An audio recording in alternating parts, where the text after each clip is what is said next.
Bonjour à tous et bienvenue, j'espère que vous allez bien. Bienvenue sur la première chaîne d'actualité quotidienne consacrée exclusivement au monde fabuleux des NFT, du blockchain gaming et du métaverse. Comme tous les jours, on est ensemble pendant un petit quart d'heure, c'est parti directement.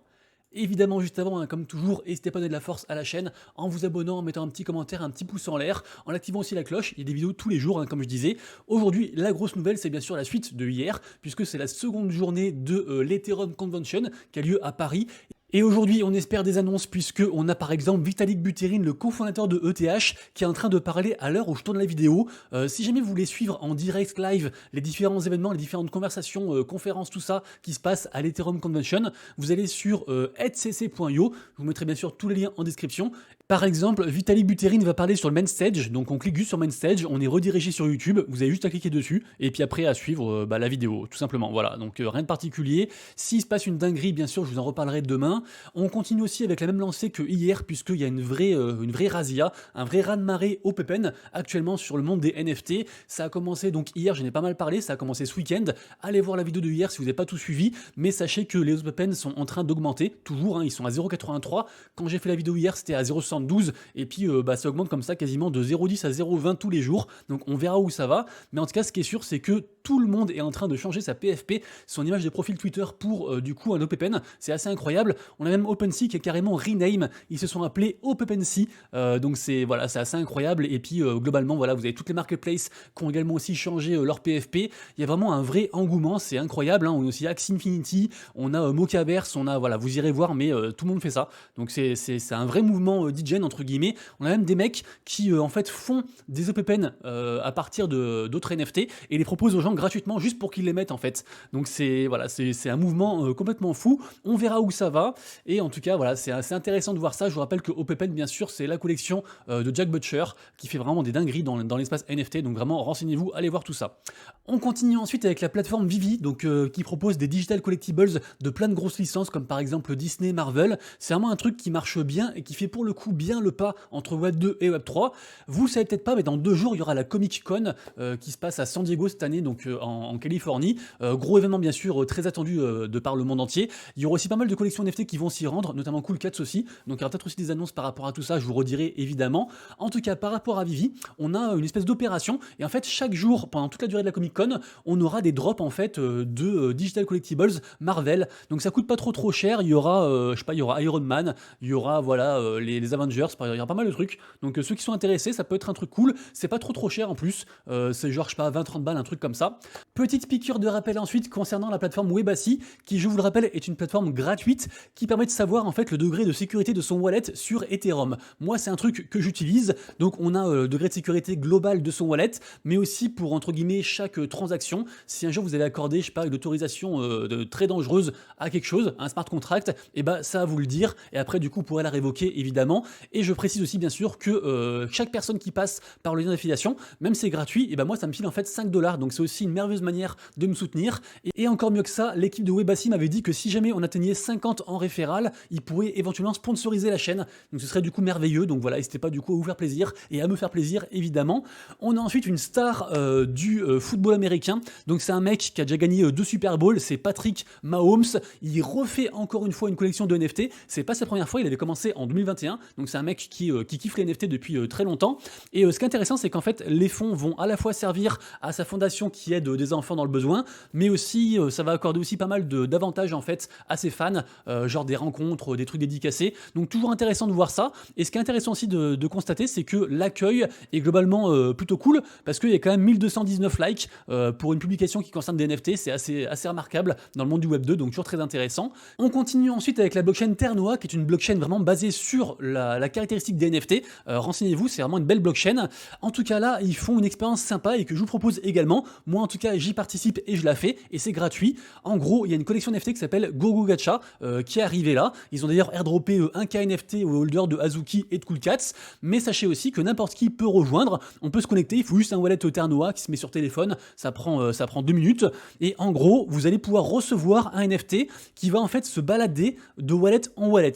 Et si jamais vous arrivez à savoir quand est-ce qu'il est sur votre wallet et que vous le dites à l'application à ce moment-ci, et en fait vous pouvez gagner de l'argent directement. Donc il y a genre 1000 caps à gagner, donc le token de Ternoa, mais aussi d'autres choses à gagner. On peut aussi récupérer ce qu'ils appelle des gacha coins, avec un petit système de récupération gratuite qui se débloque toutes les 4 heures. Et après, il y a différents aussi récompenses à choper. Tout ça est gratuit. En plus, ça fait aussi des NFT gratuits, en plus de l'argent. Et en plus, je trouve que le côté PFP est assez sympa. Donc, et d'ailleurs, cette histoire de NFT qui se balade comme ça de wallet en wallet, ça me rappelle aussi ce qu'a fait Moonbirds il n'y a pas si longtemps que ça, il y a quelques jours. C'est très récent, je crois c'est de avant-hier. En gros, ils ont fait une espèce d'opération avec un NFT qui s'appelle le Two Beans. Et c'est pareil aussi, en fait, ce NFT se balade de wallet en wallet. Et après, les gens essaient de le burn ou un truc comme ça. J'ai pas tout saisi, mais c'est un peu aussi la même mécanique. Donc là, peut-être qu'on arrive aussi vers une petite période, entre guillemets, ce qu'ils appellent du partage to mint. C'est intéressant en tout cas. Moonbirds, je vous rappelle que leur événement, ce sera vendredi. Ils vont faire une espèce de, comment dire, d'exposition en fait, avec leur NFT mythique. Donc on suivra ça, hein. Ça reste une collection quand même emblématique, même s'ils ont beaucoup baissé. On continue ensuite avec quelques nouvelles concernant la collection Pudgy Penguins, qui, je vous le rappelle, est une collection qui a vraiment le vent en poupe. Ils font des très belles choses. Actuellement, le floor price, c'est 4 ETH. Ils sont très ancrés dans le Web 3, mais aussi dans le Web 2. Et vraiment, pour moi, c'est un futur blue chip. Après, bien sûr, c'est que mon avis et ce n'est jamais un conseil d'investissement, hein, c'est écrit tout en haut. En tout cas, quelques news. La première news, c'est qu'on a quelqu'un qui avait en fait mis son NFT en collatéral. Donc, c'est en plus un Pudgy Penguins super rare. Donc, en échange, il a emprunté $22, ce qui est très bien. Après, il fait ce qu'il veut, hein. Il augmente son pouvoir de liquidité, entre guillemets. Le problème, c'est qu'il n'a pas remboursé son prêt. Du coup, forcément, son NFT est parti à celui qui avait prêté l'argent. Et celui qui avait prêté l'argent, il a quand même échangé ce NFT contre environ 60 000 balles, en fait, de valeur de différents autres NFT. Donc ce mec-là, l'emprunteur, il a quasiment perdu $40 000 juste parce qu'il n'a pas pu rembourser son prêt. Donc vraiment, les prêts NFT, c'est très bien et on peut augmenter comme ça son pouvoir d'achat et acheter plein de NFT. Mais il ne faut pas oublier qu'il faut quand même les rembourser. Parce que si vous ne les remboursez pas, eh ben, vous allez vous faire avoir un jour ou l'autre. Donc faites vraiment très attention à vous. La seconde nouvelle par rapport à Pudgy Penguins, c'est une super belle vente qui a été faite il n'y a pas longtemps, là il y a 2 jours. Donc ce Pudgy Penguins, donc un Pudgy Penguins Gold, en plus avec la cicatrice, a été vendu pour 69 ETH, incroyable. C'est en fait Rollbit qui l'a acheté. Rollbit, c'est un site un petit peu de casino en mode crypto NFT, qui est un truc assez suivi, assez connu. Et en gros, c'était pour récompenser un de leurs gagnants en fait, par rapport à une loterie. Du coup, le mec, il l'a remis en vente là pour 42 ETH 69. Donc voilà, beaucoup moins cher que le prix d'achat, mais ça reste de l'argent entre guillemets gratuit, ou en tout cas rapide pour la personne. Donc je pense qu'il est très content et je pense que ça va aussi trouver acheteur parce que c'est un des NFT les plus rares sur la collection. Et pour finir sur Pudgy Penguins, je vous rappelle aussi que le vote, la proposition en fait a été acceptée. La proposition de collaboration avec le DAO NounsDAO, qui est un très gros DAO très puissant sur ETH, et donc ils vont faire une collection de jouets en fait en relation avec NounsDAO et avec Pudgy Penguins pour fin d'année. Donc on suivra ça, mais c'est une très belle proposition je pense, et ça devrait fonctionner. Également aussi aujourd'hui est très attendu à 4 heures, ce sera sur Solana. C'est en fait les premières enchères avec les coins liés à l'application de Asset Dash, qui est à la base un wallet tracker, et du coup ils ont révélé pas mal de lots à gagner, notamment des NFT Vanta, et je crois qu'il y a aussi un Solana Monkeys Business. Il y a aussi des whitelists pour Migos, projet assez hypé, aussi un NFT Aurori qui coûte je crois environ 20 sols. Donc on verra comment ça se passe, mais c'est un truc assez attendu. Et pareil aussi, si vraiment ça se passe bien, et je pense que le floor price aussi pourrait augmenter, parce que les gens vont se dire ça peut être intéressant d'en prendre au moins un pour avoir le gros multiplicateur, sachant qu'à la base l'application est gratuite, mais que si on a un des NFT en fait de ce truc là, et ça multiplie vraiment les gains, et tous les jours on peut faire des petites quêtes comme ça pour obtenir des coins et des tickets aussi un petit peu de loterie. Info suivante également en bref, et on avait commencé à en parler je crois avant-hier par rapport à Pharrell Williams et au fait qu'il soit en fait directeur artistique de Louis Vuitton. Donc là du coup on a le premier en fait digital collectibles designé par Pharrell Williams. Donc c'est sorti hier, et voilà, ceux qui sont intéressés vous irez voir ça. Bien sûr c'est des trucs de luxe, mais qui donnent aussi pas mal d'avantages pour je sais pas des réductions d'expérience Louis Vuitton. Donc pourquoi pas, hein, ça reste une petite caste assez fermée, mais c'est très intéressant. Mocaverse ensuite, la collection images de profil du gros fonds d'investissement Animoca Brands tease du coup son événement qui se passera du 25 au 26 juillet. C'est un partenariat avec pas mal de projets gaming, notamment Phantom Galaxy, également aussi DeFi. Donc à voir ce qui peut se passer, mais on imagine qu'il y aura des cadeaux pour les holders, donc ça reste un truc que je suis évidemment, en plus en tant que holder.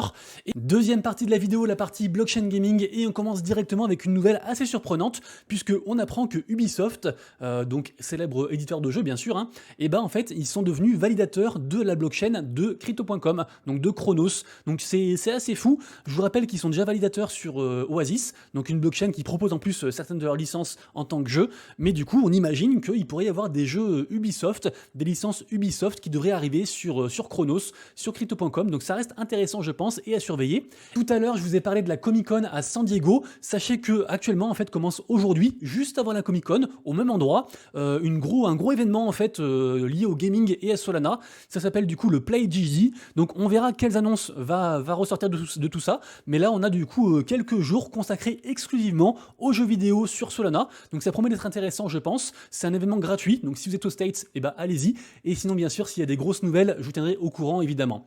On reparle ensuite de Xterio. Je vous rappelle que j'ai fait ma vidéo hier dessus, donc qui permet d'avoir des NFT gratuits et aussi de participer à une espèce de grosse loterie avec plus de 70 000 $ de cash prize.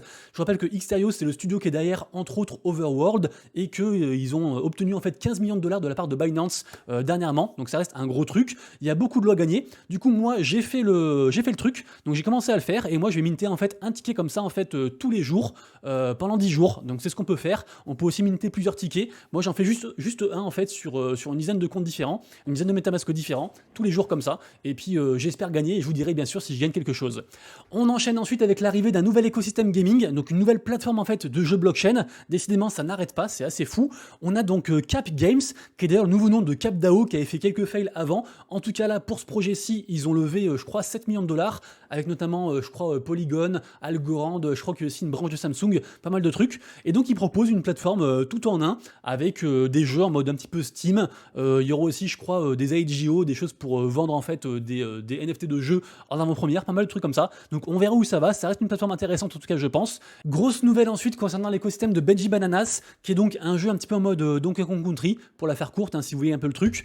C'est un jeu de la filiale Animoca Brains qui s'est vu hacké entre guillemets, enfin il y a eu une faille de sécurité, il y a eu beaucoup de fonds volés, et en fait pour repartir du bon pied, là ils vont carrément faire un nouveau token. Donc il y aura un nouveau token qui va arriver, le token du coup Primate, donc non pardon, le token Benji, qui va du coup remplacer le token Primate, qui a subi donc le fameux exploit, la fameuse faille. Donc on verra comment ça se passe, mais à la base c'était un jeu qui marchait très bien, qui a perdu beaucoup de hype, et là peut-être que ça peut être aussi finalement un mal pour un bien, et repartir sur des bases saines, et recapter aussi une nouvelle base de joueurs, je ne sais pas, en tout cas c'est intéressant.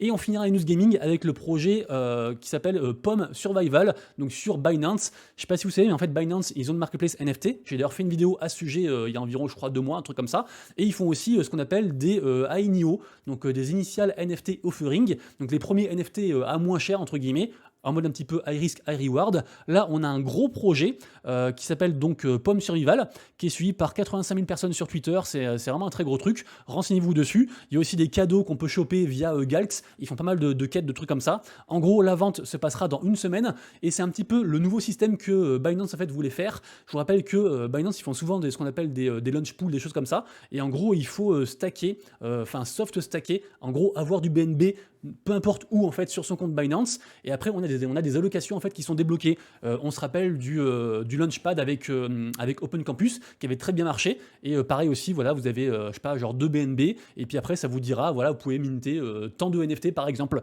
Donc c'est une nouvelle expérience du coup, plus côté NFT. Je sais pas si vous avez compris, moi je me suis compris. En tout cas, je pense que c'est intéressant, ça commence dans une semaine, et je vous en parle maintenant parce que c'est un gros projet, et comme ça ça vous laisse le temps en fait de peut-être de rassembler aussi des BNB pour ceux qui veulent. Donc la période du coup de préparation commencera dans une semaine, et évidemment je vous le redirai, mais pour moi c'est un chouette projet.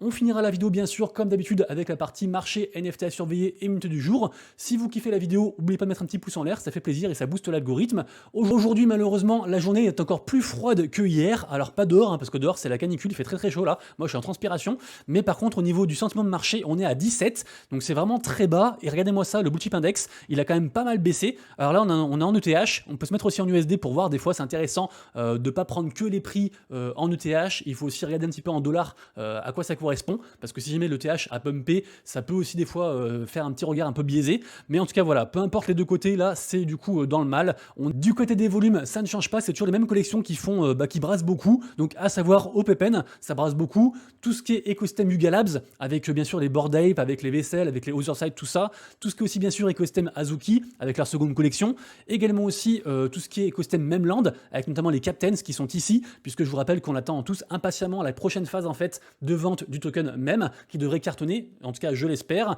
Également aussi, ça j'en parle juste après, on a aussi le projet Ether, projet PG Penguins aussi, pardon, j'arrive plus à parler, et aussi bien sûr Invisible Friends, puisque leur seconde collection a commencé à être mintée hier, j'en parle juste après. Et côté, on va dire, vente globale, on est en retracement sur Ordinals, on est en forte augmentation sur Solana, et également aussi sur Ethereum, ça marche bien, il y a plus de ventes. Après, malheureusement, en fait, quand le marché baisse, il y a plus de ventes parce qu'en fait, les gens, ils se disent, le marché, il me fait peur, je vends mes NFT. Donc, c'est pas forcément une bonne chose qu'il y ait plus de ventes. Et aujourd'hui, petit changement, je ne vais pas vous lire ce que j'ai déjà marqué sur mon tweet que je fais tous les jours. Donc, vous le retrouvez bien sûr en description, ou sinon, vous faites une pause pour tout avoir. Juste, dites-moi dans les commentaires si vous préférez, parce que je sais que la partie notamment mint, souvent, si vous regardez la vidéo genre le lendemain, ça peut perdre un peu de son intérêt, et donc du coup, certaines personnes en fait zappent cette partie-ci. Donc, pour raccourcir la vidéo, du coup, aujourd'hui, on fera comme ça. Donc, vous retrouverez tout en dessous, comme je disais. Quand même, j'attire votre attention sur deux choses. La première, c'est que selon moi, la collection NFT Invisible Friends pourrait être undervalue. Elle est actuellement à 0,5 et depuis la sortie de leur seconde collection Garbage Friends, le mint a commencé hier et finira demain. Et ben en fait, la collection a beaucoup baissé. Donc, je pense qu'il y a peut-être un petit coup à prendre. Et seconde chose aussi à faire très attention, c'est par rapport à la collection Ether, puisqu'elle a beaucoup augmenté, mais c'est surtout suite en fait à des sweeps, à des rachats de fleurs de la part de Whale qui sont déjà dans le projet. Donc, méfions-nous quand même de ce qui peut se passer. Les amis, du coup, c'est tout pour moi. J'espère que vous avez kiffé la vidéo du jour. On se retrouve donc dès demain pour la prochaine vidéo. Et d'ici là, bien sûr, prenez soin de vous, de proches et de vos wallets. C'est Monsieur Rabbit. Des bisous. Ciao.